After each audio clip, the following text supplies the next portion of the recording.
हाय नमस्कार, आप देख रहे हैं सिटी न्यूज 100। पहले तो पति ने तंग आकर खुद की जान ली, उसके बाद ससुर ने तंग आकर अपनी जान ले ली। मतलब सीधा सीधा इसके पीछे पूरा जो रोल दिखा वो बहू का बताया जा रहा है कि बहू से परेशान थे लगातार। आपको मात्र आपको बता दूं, नवंबर में ही शादी हुई थी, उसके बाद 5-7 महीने बाद ही पति तंग आ चुका था, पति ने सुसाइड कर लिया। फिर उसके बाद कहते ससुर को लेके कई सारी पोस्ट बताया जा रहा है, जो बहू पर आरोप लग रहे हैं कि अनगर जो पोस्ट होती थी वो सोशल मीडिया के माध्यम से ससुर को बदनाम करने की कोशिश करने के माहौल से लगातार पोस्ट आती गई, जिससे ससुर भी तंग आ गया। ये भीकम कॉलोनी पड़ती है, बल्लभगढ़ विधानसभा बल्लभगढ़ एरिया पड़ता है। जाने की कोशिश करते हैं, अभी घर में भी चलेंगे। माहौल थोड़ा आज का ही हुआ है, या जो कांड जिसे कहते हैं, कई बार बड़ा कांड हो जाता है, बड़े आरोप लगते हैं। अगर बहू भी इस बीच में अपना पक्ष रखना चाहती है, कहीं भी हो तो वो भी रख सकती है, लेकिन पहले इनका आरोप सुन लेते हैं। क्या था, बड़े पड़ोस के लोग हो जी आप सब? क्या हुआ था जी? भी जरा फिर पूछें क्या हुआ था। आप बताओ क्या हुआ था? कुछ नहीं, 5 नवंबर में शादी हुई थी लड़के की। और जो वंशिका लड़की जो इधर आई थी शादी करके, उसने परेशान कर रखा था घर वालों को। ना किसी से बात करने देती थी, ना किसी रिश्तेदार को घर में घुसने देती थी। और जो हमें लास्ट रिकॉर्डिंग मिली है उसमें ये भी आया है कि हाँ, मकान जो है मेरे नाम करवाओ। और उसके चलते जो है रिकॉर्डिंग कैसे आई? लड़के के फोन में थी। अच्छा। जब लड़के ने ये सब काम किया था, उससे पहले उससे बात कर रहा था। तो वो रिकॉर्डिंग है हमारे पास। अच्छा, मतलब हुआ क्या था, वजह क्या थी ऐसे? देखो, लड़का तो ये था कि लड़का लड़की से बहुत प्यार करता था। सच्चा प्यार करता था। जो हमारे सुनने में आया और जो हमारे कहने में आया कि लड़की की किसी लड़के के साथ वीडियो मिली है, जो उस लड़के ने देख ली थी। ठीक है, उसके चलते वो डिप्रेशन में आ गया और उसने ये सब काम कर लिया। अच्छा, तो सास ससुर साथ में रहते थे उसमें? क्या भाई मतलब कौन? ससुर साथ में रहते थे, लेकिन 5 दिन पहले ही उसने सास ससुर और एक नंद है उसको घर से बाहर निकाल दिया था। अच्छा। कॉलर पकड़ के, मेरे सामने ही कॉलर पकड़ के अपने ससुर को बाहर से निकाला। हमारे सबके सामने निकाला। कॉलर पकड़ के। हाँ, हम पड़ोसी हैं। कॉलर पकड़े किसका निकाल दिया था? किसने निकाला? ससुर का कॉलर पकड़ा है जी। किसने? बहू ने निकाला? हाँ, घर से निकाला है। भाई ससुर बाप है, भाई बाप समान है। एक बाप अपनी बिटिया को देता है, दूसरे बाप के हाथ में देता है भाई। शादी है ना, उसके लिए तो बाप नहीं था ना। उसके लिए तो कोई चीज वो था। धंधा हो रहा कि तू कमार इनसे बना पैसे किसी तरह से। लव मैरिज हुई थी, अरेंज मैरिज? अरे भाई बेटा रोज ने कहो मैं ऊपर चढ़ के ताक जाऊँ, माँ मैं ना जीऊँ। आप कौन है? लड़के की दादी माँ हूँ मैं इसकी। अच्छा, आप सब पड़ोसी हैं। तो मतलब आप क्या कहना चाहते? बहू का मतलब बहू ठीक नहीं थी? नहीं, बिल्कुल नहीं। हाँ जी, बहू ठीक नहीं थी। यहाँ पर आप पड़ोसी हैं जी? मैं पूछूं ऐसे, आप पड़ोस हैं? हाँ। मैं बहन हूँ। किसकी? निंदर। अच्छा, आप पड़ोस हैं? नहीं। अच्छा, तो आप सब लड़की है, बेटी है। आप बेटी है, मतलब निरंदर की बेटी है। अच्छा, जो अभी जिनका सुसाइड हुआ है, तो मतलब आप बहू की नंद हैं आप सीधा? क्या था मामला, क्या चला था? वो यही था कि वो लड़की मतलब ठीक नहीं थी, हम सबको टॉर्चर कर रहे थे। अच्छा, थोड़ा खड़े हो जाएंगे अगर खड़े हो सकते हैं? भाई के एक्सपायर होने के बाद भी टॉर्चर कर रही है वो हमसे। मतलब क्या बोलती थी? मतलब यूट्यूब पे वीडियोस वगैरह डाल रही है, इंस्टाग्राम पे वीडियोस वगैरह। किस टाइप की वीडियो? हमारे बारे में ही बोल के डाल रही है कि तुम ऐसे हो, तुम वैसे हो, कि तुम होटलों में जाती हो, तुम ये करती हो, तुम वो करती हो। भाई के मरने के बाद भी मतलब हर तरीके से टॉर्चर कर रहे थे। अच्छा, मेरे बेड पे बैठ के फोटो खिंचवाती हो। तो क्या दिक्कत है? बेड पे बैठे थे, एसी बैठ सकते हैं भाई। भाई का भाई है, बहन को पालता है, बाप है अपनी बहन बेटी को पालता है। क्या दिक्कत है? शादी क्यों करी? अपनी बहन से ही कर लेती। तो सबसे पहले निकाल दी घर में, हत्ते 15 दिन बाद ही। ऐसा तो नहीं आप सब तंग करते थे, ऐसा कुछ हुआ, ऐसा मैटर था? कुछ नहीं, पड़ोसी बेटे वो उसे तो सोती भी नहीं उठाई। अच्छा। वो तो 12-12 बजे उठती। पड़ोसियों ने सबने देखा है। उसने इनको टॉर्चर किया। बहुत शरीफ लोग हैं, भाई साहब भी बहुत शरीफ है। कहाँ से ब्याह के आई थी? कौन से? ऊंचे गाँव, पीछे ऊंचे गाँव। हाँ जी, वहाँ से ब्याह के आई है। ये दोनों हस्बैंड वाइफ, आज तक गली में ना इनसे किसी का झगड़ा हुआ ना कोई। आप कहाँ रहने वाले हो जी? पीछे से कहाँ? यहीं के जी, हम सारे यही गली में रहे हैं हम। और जब से वो बहू आई, उसने इनका जीना हराम कर दिया। हम सब ने देखा जी, गली ने सबने। बोलती भी नहीं किसी से। ये लेडीज जो इनकी माँ। जब किराएदार। आप कौन है जी? आप? मैं किराएदार हूँ, ऊपर रहती हूँ। अच्छा, आप किराएदार हैं? हाँ जी। क्या व्यवहार था बहू का, कैसा था? बहू तो हमें पता ही ना, हम तो इन्हें जाने हैं। तो बहू का व्यवहार भी पूछ रहे हैं? बहू का व्यवहार वो तो पूछो ही मत ना। मतलब कैसे? नहीं पूछ रहे हैं, बताइए। नहीं बताइए क्या था। देखिए, ये मामला विटनेस के तौर पर जाएगा, इसलिए बताइए क्लियर। ये विटनेस के तौर पर वीडियो रहती है जो दिख रही है कि ऐसी है कि उन्होंने इतने ऐसी होगी क्या? उसका डिफाइन कीजिए। मैं बोल रहा हूँ ऐसी होगी मतलब क्या? व्यवहार ठीक नहीं था, खराब था? ठीक नहीं। किसका? बहू का। बहू का क्योंकि विटनेस के तौर पर वीडियो रहती है इसलिए बोल रहा हूँ आपको। हाँ जी वो का व्यवहार ठीक नहीं। अच्छा बहू सास ससुर का ये जो पति का व्यवहार कैसा था? ये तो बहुत बढ़िया है। आप किराएदार हैं, कैसा रहता है? मकान मालिक का व्यवहार भी कई बार बहुत बढ़िया। मैं तो कई साल से रह रही हूँ। नहीं मैं तो कई साल से रह रही हूँ। मुझे तो माँ बापों का प्यार। कौन है जी? आप पड़ोसी हैं? ना मैं तो पड़ोस आप पड़ोस? हाँ पीछे पड़ोसी। बताइए जी क्या व्यवहार कैसा था बहू का? बहू का तो देखो जो है उसको बताइए क्लियर। मैं इसलिए पूछूं जो है मत बताइए, क्लियर बताइए। इतना हमने नहीं देखा, ये बताएंगी इनके पास। आप भी पड़ोसी? नहीं, हाँ जब आप सामने रहती हैं? अच्छा जस्ट सामने वाले पड़ोसी हैं? अच्छा अच्छा। भैया क्या हुआ था, अभी 4 महीने शादी के 2 महीने बाद ही गौरव को चक्कर खा के गिर गया था। कौन पति? ठीक है। और मुझे बुलाया गया कि प्लीज आ जाओ और हॉस्पिटल लेके जाना है। मैं हॉस्पिटल में लेके गई और वहाँ पे जैसे ही माँ उसकी आई, माँ वगैरह ये सब गए हुए थे बाहर, तो उनके माँ का भी फोन आया कि ले जा पूजा जल्दी से, मैं आ रही हूँ पीछे से। मैं ले गई वहाँ पे, मैंने जाके हॉस्पिटल में एडमिट कराया, सब कराया, पूछा क्या पैसे देने हैं क्या करना है। और वहाँ पे क्या हुआ, वहाँ पे जैसे ही माँ आई ना, वो लड़की उठ के बाहर चली गई। तो मैंने बोला कि वंशिका बेटा, और मैं बेटा करके ही बात कर रही हूँ, मैं बेटा ऐसे नहीं करते हैं, ठीक है अंदर चलो। आप कौन होती हो मेरे फैमिली मैटर में बोलने वाली? मैंने कहा मैंने क्या बोला तेरे फैमिली मैटर में? और सबसे बड़ी बात, मैं तेरे को यहाँ पे लेकर आई हूँ, अगर कोई फैमिली मैटर में कुछ था ही नहीं तो तू क्यों आई मेरी गाड़ी में बैठ के? बताती। और यही बोला। और मैंने अब नहीं बोला आप कौन है? आप कौन की मुझे क्यों लेके? हाँ तब नहीं बोला, तब तो बेल मारी गई कि नहीं आओ। और हम तो भैया भाभी के चक्कर में गए। मैं पिछले 15 साल से रह रही हूँ, 2008 से यहाँ से, ठीक है। और बहुत अच्छा है। और मुझे एक बात बताओ, हस्बैंड वाइफ के चक्कर। हस्बैंड क्या करता था? नौकरी? जो वंशिका का पति था, हाँ वो नर्सिंग स्टाफ में था। अच्छा। और वंशिका घर पे ही रहती थी। ससुर क्या करते थे? ससुर किसी कंपनी में जॉब करते थे, प्राइवेट जॉब थी उनकी। अच्छा तो मतलब ये है कि अंदर है कोई? अंदर है, चलिए अंदर देखते हैं अंदर का। अब एरिया कौन सा है आपको बता दूं? नाम क्या है जी लड़के का? लड़के का नाम गौरव धनखड़। हाँ। और ससुर का? नरेंद्र धनखड़। एड्रेस कौन सा पड़ता है? गली नंबर? ये गली नंबर 12 है, बीकम कॉलोनी। और 190 मकान है। हाँ तो बेटा खत्म हो गया। आइए देखिए अंदर चलते हैं कि जानने की कोशिश करते हैं कि भैया क्या है माहौल। आ जाओ अच्छे से आ जाओ। तो जानने की कोशिश करते हैं, भैया परिवार से ही पूछ लेते हैं, क्योंकि अभी तक तो सारे हमारा मानना है कि सीधा आई विटनेस कौन है, पड़ोस सबसे पहले आई विटनेस पड़ता है किसी भी मुकदमे का, किसी भी वजह का। तो भैया पड़ोसियों को तो आपने सुन लिया। आ जाए, जूते पहन को उतार दो। अच्छा आप सब कौन कौन है जी? परिवार से हैं, पड़ोसी भी हैं इसमें कोई? पहले पड़ोसी कौन है? आप पड़ोसी हैं जी? आप पड़ोसी हैं? किराएदार थे? अच्छा सीधा पहले आप बताइए फिर पूछूंगा क्या व्यवहार था। एक बार आगे से हट जाए, क्या व्यवहार था? बहू का व्यवहार कैसा था और इन सब का कैसा था? बहू का तो बहुत खराब था। अच्छा हाँ। आप किराएदार रह चुके हैं यहाँ पर? जी। तो यहाँ से क्यों छोड़ के गए? हमारा मकान बन गया अच्छा मकान बन गया अपना, इसलिए शिफ्ट हुए। तो मतलब ये एज ए मकान मालिक के तौर पे सब परिवार कैसा था? ठीक व्यवहार? बहुत अच्छा था, बहुत अच्छा है। तो मतलब बहू का व्यवहार बता रहे हैं खराब? हाँ बहू का बहुत खराब था। मतलब क्या कैसे? जब से आई है किसी को सुकून से नहीं रहने देती थी। किस तरीके से? टॉर्चर करती थी हर तरीके से। अभी हाँ सब किराएदार हैं। आप भी किराएदार हैं? थोड़ा पीछे। आप भी यहाँ रह के जा चुकी हैं? जा चुकी हैं आप? हाँ। तो आपने क्यों छोड़े हैं? मैंने अपना मकान। आपने भी अपना बना लिया। तो मतलब क्या व्यवहार था? क्योंकि मैं एज ए आई विटनेस इसलिए ले रहा हूँ कि कई बार होता है कि बहू का कुछ लोग अच्छा बताते हैं कुछ खराब बताते हैं, बस इसलिए पूछ रहा हूँ। बदतमीज थी। बच्चा तो वो मेरे सामने ही छोटे थे, हमारे सामने ही जवान हुए, हमारे सामने ही शादी हुए, लड़कियों की भी लड़के की भी। जिस दिन से बहू आई है उसने जिंदगी इनकी तहस नहस कर दी। हाँ नरक बना दी। अच्छा नहीं ये पहले बेटे ने तंग आके जान ले ली, बहू से तंग आके ली, अब ससुर ने ले ली। बहू ऐसी आई थी, बहू का और लड़कों से अफेयर था। वो मैं इस बात की पुष्टि नहीं करूंगा। भैया ऐसी बहू मैंने किसी की नहीं देखी ना भगवान। मेरे भी एक बेटा है, इसी मकान में हुआ था इन्हीं के पास, अब जवान है। मैं चाहती हूँ मेरे घर में भी ऐसी बहू ना आवे, किसी के घर ना, जैसे इनके घर आई जिंदगी लूट लेगी। आप माँ है जी? मैं लड़के की माँ है।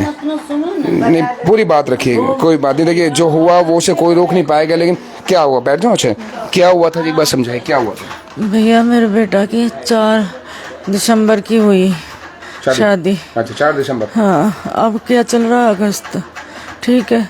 मई में मेरा बेटा खत्म हो गया। क्यों? मेरे बेटा इतना टॉर्चर करे, मेरे बेटा हर रिकॉर्डिंग छोड़ के गए फोन में। बहनचोद कुत्ता गाली शब्द में ऐसे बोलती थी गौरव से, बहू रिकॉर्डिंग में है वो फोन में। अच्छा गालियां देती थी अपने पति को? माँ बहन की जिसे भी? सब तरह की दारू की फोटो वाकी हिंगी दारू पीती थी, बीड़ी पीती थी, सिगरेट पीती थी, हुक्का पीती थी। मेरी सारा एविडेंस है, प्रूफ है आपके पास? गैस पे बीड़ी जोड़ रही है, वो आपके है प्रूफ, वो सब एविडेंस है आपके पास? सिगरेट पी रही है, वो भी वीडियो है। और मेरे बेटा को गाली दे रही है, वो भी वीडियो है। और दूसरे लड़का के संग रंगलिया मचा रही है, वो भी वीडियो है। मेरे बेटा ने वो सब कुछ देखा था। और हम तो आपने पुलिस को शिकायत नहीं करी? बताऊंगी सारी बात। मेरे बेटा, हम तीनों, मेरी बेटी एक जो शुगर की पेशेंट है, एम्स तो इलाज चल रहा, वो मेरे पास रह गए। दोनों शादीशुदा हैं बेटी, मैं और मेरा आदमी और मेरी बेटी यहीं रह गए घर में ही। उसने लड़ाई कर करके हम तीनों भगा दिए, एक एक करके तीनों चले गए। मैं बेटा छोड़ के कोई ना, तुम तीनों खुश रही हो जब तक मोयू ना पता ये लड़की को कहीं और लड़काते वो चल रहा है। जब तक ना पता हम तीनों चले गए मरंदे, दुनिया जावे, हर माँ बाप जावे मरंदे, खुश रहेंगे दोनों मियाँ बीबी। हम अपनी बेटी ढोरे किराए पे चले गए, कमरे में पथवारी मंदिर के यहाँ कमरा, वहाँ चले गए। बेटा को फोन गया, पापा तुम आ जाओ।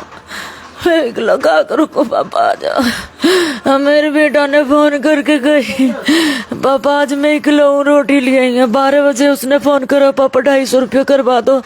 मैं चश्मा ने सही करवा रहा हूँ, ठीक है और चाहिए तो बता, क्या ना पापा 250 ही चाहिए।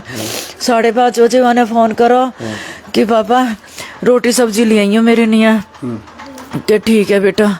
उसके बाद पापा 8 बजे आए, उसके 8 बजे से लेके और 7 बजे तक, 7 बजे मेरे बेटा ने मैगी खाई है। मेरा किराएदार का लड़का है वो ऊपर, और वह बहू ने इतने टाइम में जो बात करी है, मेरे बेटा हर रिकॉर्डिंग कर गो। वो लड़का मैगी खा रहा, वो मेरे से खुद कह रहा, आंटी मरते टाइम पे वीडियो छोड़ के गया था, बता के गया था किसकी वजह से मैं मर रहा हूँ? मरते टाइम की वीडियो बना के गया था, मरने से पहले बता गया है? वह कैसे? मैं बताऊंगी। ये जो कान में लगा रखी लीड मिली उसके, और जो भी बात करी है बहू ने गौरव ते उस पे करी है व्हाट्सएप पे, वो रिकॉर्ड नहीं होती। जो रिकॉर्डिंग में है वो फोन में आ गई, सारी चीज आ गई, ठीक है। जब मेरा बेटा ऊपर किराएदार के छोरा के संग मैगी खा रहा, 7 बजे कढ़ाई रखी भाई मो गैस पे बना के, पेप्सी लाया मो, तो दुकान वाली कह रही है दीदी पेप्सी लेके गया अभी तो गौरव यहाँ से, इतनी जल्दी क्या होगा? पेप्सी पिए पल्ले में बैठ के, वहाँ ने कहिए भाभी का फोन आया और भैया वहाँ पे रोते हुए उठ के अंदर। वहाँ के बाद जो हुआ मुझे नहीं पता, जो ने फोन में देखा मुझे नहीं पता। फोन में जो चीज थी वो फोन हमें लोग नहीं पता उस फोन का। 1 महीने बाद हमारा तो रो रो के बुरा हाल। 1 महीने बाद वंशिका की माँ गीता और वहाँ को बाप सतीश और आंसू, वे चारों जने महिला थाने में गए। उनने हम पे दहेज को केस गिरो कि हम ते दहेज मांगते थे। मैं खुद अपनी बहू ते कही, बेटा तू बेड पे बैठ जा, तेरे नखून टूट जाएंगे, चून मत मारे, मैं मार दूंगी बेटा, तेरे नखून टूट जाएंगे, बर्तन मत मांजे, बर्तन में मार दूंगी। मैं खुद साबुन दुबका जा वही पीछे ते बर्तन मांजेगी। मैं काम पे जा वही, मेरे काम चल रहा हूँ, बचघर में 2 दुकान बन रही, मैं साबुन भी दुबका जाई, मैं पीछे ते बहू काम करेगी ना, मैं न कर दूँ अपनी बहू पर। शाम को मेरे बेटा हॉस्पिटल ते आवे, दोनों नहीं बैठा के खवावे, बेड पे बैठो खाओ। 1,10,000 में कश्मीर गए घूमने, पूरी रसीद देंगी, पूरी डिटेल हैगी। 80,000 को एप्पल को फोन दिवायो मेरे बेटा ने, वहाँ को बिल हैगो मेरे बेटा पे। मैं वह टॉर्चर करती, दुखी करती, मैं जो हर चीज कर रही। 10,000 रुपया मोते लिए, मम्मी सोनिया जॉब करने की कह रही है, तुम यहाँ 10,000 रुपया दे दो, 1 नंबर ते कपड़ा लाएगी, ले बेटा ले जा। मेरे बेटा सैलरी मिली, मम्मी सोनिया से दे दे, किस्त में भरवा दूंगी, तेरे पापा पे दे दे, कोई बात नहीं, तुम चलाओ अपना खर्चा दोनों। ससुर ने कैसे मतलब सुसाइड किया? वजह किसकी? टॉर्चर। किसने टॉर्चर? बहू डेली इंस्टाग्राम पे डेली मैसेज, वीडियो बना, चैनल बना रखो, वीडियो चैनल बना के मुझे, मेरी बेटी है जो शुगर की पेशेंट है, वह उसके पापा, इतनी बदनामी कर दी हमारी, उसने इतनी बदनामी कर दी। हर वीडियो सुनाऊंगी भी, दिखाऊंगी भी, उसमें देख लो जो वो कुछ कर रही है, हमारे बारे में लिख रही है, माँ ऐसी है, बहन ऐसी है, बाप ऐसा, सब कुछ वो टॉर्चर कर रही थी 3 महीने से। पुलिस में कंप्लेन आप नहीं, हमने नहीं करी। पुलिस में कंप्लेन करना चाहिए था आपने, नहीं करना चाहिए था आपको। बेटा गया, कहाँ करूंगी कंप्लेंट करवा के? बेटा गया तो किसकी वजह से गया, तो कंप्लेन करना चाहिए ना आपको। अब ससुर चले गए ना, अगर कंप्लेन करती तो शायद ससुर बढ़ जाते। मैं पूछूंगा आपसे, पूछूंगा। हाँ, हाँ, जो महिला थाने में, उनने महिला थाने पे फोन आया मेरे पास, आपको 28 तारीख को थाने में आना है। मैंने ठीक, 28 को नहीं मुझे अब वो नहीं, ठीक है। तो मैंने कहा ठीक है जी। पुलिस ने? महिला थाने में गई, SHO ने बोला, नीलमी एक मैडम, एक SHO, कि मैडम फैसला कर लो और इतने पैसे मांग रहे हैं, दे दो। मैं काई बात के पैसे दूं? मेरा बेटा तू दे दो मुझे, मेरी सबरी जमीन ले लो, वो छोड़ती ना, तू ले ले, मेरा गौरव दे दे, मेरा गौरव। मतलब अभी कंप्रोमाइज, एक ने सुसाइड कर लिया, अभी भी कंप्रोमाइज कर लो, कंप्रोमाइज करके उन्हें पैसे वैसे दे दो, पता चला जो भी दे दो लड़की को है। वो आके रहना चाह रही थी लड़की, अभी कह रहे थे यहाँ की रहती, फिर रहती थी, फिर और जब आप पुछला रिकॉर्ड आप सब बता रहे हैं खराब रहा है, मतलब लड़ाई करती रही, कुछ भी करती रही, उसके बाद फिर क्या हालात होते? अरे वो मेरा बेटा मरा, वो एक दिन भी नहीं आई मेरे घर, एक दिन भी नहीं। अगर उसे गौरव से सच्चा प्यार था, मेरे से लगाव था, आती हूँ। क्यों नहीं आई? क्योंकि उनकी गलती थी, उसने ऐसी कोई बात बोली है मेरे बेटा से जो मेरे बेटा पे नहीं चली, और मेरे बेटा ने ना वो चीज देखी है जो उसकी, मैं इतना प्यार कर रहा हूँ सच्चा, और ये मेरे साथ क्या कर रही है। ठीक है, समझ गए जो आप, कोई बात नहीं बस। तो अभी पुलिस ने कोई आपसे कोई सपोर्ट नहीं आज किया? नहीं, वो सुसाइड नोट छोड़ गए उसके पापा गौरव के। गौरव के पापा सुसाइड नोट में कहाँ है सुसाइड नोट? पुलिस वाले ने दे, आपने फोटो वोटो नहीं खींची? हाँ खींची है। सुसाइड नोट दिखाई जरा, सुसाइड नोट में क्या वो जाके जाइए, सुसाइड नोट में क्या लिखा है जरा दिखाइए, सुसाइड नोट में क्या लिखा है? आपने फोटो खींच लिया ना? हाँ, वरना सुसाइड नोट का फोटो का तो देखिए जिस तरीके से सुसाइड नोट का फोटो दिखाई जरा, पढ़ते हैं सुसाइड नोट का फोटो है, जरा दिखाइए, पढ़ के सुनाता हूँ जरा सुसाइड नोट में क्या बोल के गए हैं। तो देखिए जिस तरीके से हालात हैं भाई, बार बार हम पुलिस को कहते हैं कि कई बार होता है कि ससुराल के कहते हैं लड़के वाले खराब निकलते हैं, कई बार हम बोलते हैं कि ऐसे मामले आते हैं कि दहेज के आते हैं, रुक जाइएगा एक बार, रुक जाइए जी, कई बार ऐसे मामले आते हैं कि भैया लड़की को परेशान किया जाता है, दहेज के लिए मारी जाती है, कुचली जाती है, दुख दिया जाता है, बहुत सारे ऐसे मामले आते हैं। लेकिन पुलिस को जांच करने की आवश्यकता है कि कई सारे ऐसे मामले होते हैं जहां पर ऐसे मामले नहीं होते हैं, कई बार बना दिए जाते हैं। तो शायद ये मामला ऐसे, क्योंकि कई सारे आई विटनेस पड़ोसी भी हैं, किराएदार भी रह चुके हैं, पड़ोसियों की वो आइट ली है, कई बार एक पड़ोसी भी अगर बोल देता तो हम कहते चलिए हो सकता है कि उतल फुतल हो सकता है। पहले आइए, पहले ससुर ने जो मरते टाइम पर जो सुसाइड नोट और किसके लांछन लगा है, मतलब सीधे से आरोप लगा के गए हैं, वो आपको जरा सुन के पढ़ के सुनाइए जी। आप ये अगर पढ़ सकते हैं तो पूरा आप ही लैंग्वेज पढ़ पाए तो इधर जाइए। अच्छा हाँ, नहीं आप जस्ट नहीं पढ़ा दीजिए, क्योंकि एक बार कई बार इसमें हाँ बुलाई अच्छा बुलाई इनका, हाँ कोई नहीं बुलाई जब पढ़ के सुनाती रहेंगी वो। तो देखिए दरअसल इसमें कि कई बार होता है पुलिस वो जाके कई बार महिलाएं आरोप लगा देती हैं कि भैया मेरे से दहेज के लिए प्रताड़ित किया जाता है, आप पूछताछ कीजिए। लेकिन जब पति उसके चक्कर में सुसाइड कर लेता है और आरोप सीधा बहू पर लगा के जाता है, तो थोड़ा सा मामला पुलिस को भी देखना चाहिए। कंप्रोमाइज छोड़िए, पहले वो देखना चाहिए कि किसी एक की मौत हो जाती है, किसी के दबाव में आकर कोई मरता है तो उस पर मुकदमा दर्ज होता है। अब इस ससुर की भी डेथ हो गई है, ससुर ने भी अपनी जान ले ली है, तो इस पर भी दबाव बहू का बताया जा रहा है। बहू की वजह से बोले क्या बहू के खिलाफ मुकदमा हत्या के अपराध जो बड़े बड़े मुकदमे होते हैं क्या उस पर दर्ज होंगे, या फिर अभी पुलिस आएगी, महिला पुलिस आएगी, या फिर पुलिस वाले आएंगे भैया कंप्रोमाइज कर लो। क्या कंप्रोमाइज करने के बाद ये स्थिति पैदा हो जाएगी कि किसी दिन ऐसा ना हो कि सास की चली जाए, किसी दिन ऐसा नंद की भी जान चली जाए। दो जान जा चुकी हैं बहू की वजह से, ये हालात पैदा हो गए हैं। और कंप्रोमाइज वाली बात तो नौमत तो बात की बात है, पहले यहाँ पर मैटर को सॉर्ट आउट कीजिए कि किस तरीके से कंडीशन। जरा पढ़ के सुनाइए, क्या पढ़ के सुनाइए क्या लिखा है। मैं नरेंद्र धड़कर, अगर मेरे को कुछ हो जाता है तो मेरी मौत के जिम्मेदार सतीश चौधरी, गीता चौधरी और उनकी बेटी वंशिका चौधरी होगी, क्योंकि मेरे बेटे गौरव के मौत के जिम्मेदार वही हैं। घर में लोगों की मुंह दिखाने लायक नहीं रहा हूँ, इसलिए अगर मेरे को कुछ भी हो जाता है तो यही जिम्मेदार होंगे। हाँ। और उन्होंने अपने साइन वगैरह कर रखे हैं। ये कब का है? ये कल का सुसाइड नोट है, कल उनके रूम से मिला है ये सुसाइड नोट रूम से मिला है। ये दिखा देता हूँ, देखिएगा ये साफ साफ लिखा है, मैं नरेंद्र धनखड़ ऊपर लिखा है। अब यहाँ पढ़ लीजिएगा पूरे डिटेल, ये पूरी इसमें अगर एक थोड़ा फ्रेम थोड़ी देर के लिए फ्रेम को रोकता हूँ और ये कोशिश करता हूँ पूरा इसमें आ जाए, पूरा फ्रेम आराम से देखिए। ये देखते जाइए किस तरीके से ये हालात है। ये सुसाइड नोट है, ये सुसाइड नोट ध्यान से देखिएगा, सुसाइड नोट है, ये सुसाइड नोट दिया रहा हूँ मैं। ये देखिए सुसाइड नोट मैं पढ़ के दिखा रहा हूँ। सुसाइड नोट को एक बार पूरा पढ़ दिया है, लेकिन फिर भी आप देख लीजिए सुसाइड नोट ये रहा एज एविडेंस के तौर पे ये मौजूद है। तो भैया कार्रवाई करने अगली बात मेरी और मेरी बेटी की है, जो शुगर की पेशेंट है। मेरी मौत और मेरी बेटी की अगली, अगर कुछ भी नहीं हुआ तो सारा आरोप आप बहू पर लगाते हैं, उसके अपने उसकी उसकी माँ बहू और उसकी माँ और उसका कंप्लेन दीजिए, आप कंप्लेन दीजिए उनके नाम से। मुकदमा दर्ज कराइए ना। नहीं, आप शिकायत दीजिए, मुकदमा दर्ज कराइए। मेरी बेटी की और मेरी आप मुकदमा दर्ज कराइए बहू के खिलाफ और उनके परिवार के खिलाफ। करवा दिया। करा दिया? पुलिस ले गई मुकदमा, लिख के ले गई है आपने? मुकदमा दर्ज कराइए। अभी आया हमारे पास, वैसे उन्होंने मुकदमा दर्ज कर लिया है, कह रहे हैं। देखिएगा किस क्या लिखा है उसमें, देखिएगा। जी। तो भैया ऐसे हालात पैदा हो गए भाई, बहू के सीधा कहते हैं प्रताड़ना से, बहू के सीधा सीधा कहें कि परेशानी से बहू ने इतना तंग कर दिया कि भैया पहले तो पति ने कुछ दिन पहले अपनी जान ले ली, सीधा कहते हैं आत्महत्या कर ली, सुसाइड कर ली। उसके बाद ससुर ने ये अपना ये बड़ा कदम उठाया है। ये देखिएगा भीकम कॉलोनी पड़ती है बल्लभगढ़ की। भाई पुलिस को अब कार्रवाई करने की आवश्यकता है, बहू और उसके खिलाफ, उसके परिवार के खिलाफ कार्रवाई करने की आवश्यकता है। सुसाइड नोट, अगर मरने से पहले सुसाइड नोट बोल के जाने से बड़ा एविडेंस क्या चाहिए, उसके बाद जांच पड़ताल कीजिए, पुलिस का विषय है। लेकिन अगर दहेज का मामला चल रहा था तो उस विषय में दो आदमी, दो के घर में जान चली गई, तो यहाँ भी मुकदमा दर्ज होना चाहिए लड़की के खिलाफ, लड़की के परिवार के खिलाफ। और जांच का विषय है कि असली वजह क्या थी, लेकिन कुछ तो रीजन इतना बड़ा हुआ है कि दो घर में जान चली गई है। नमस्कार।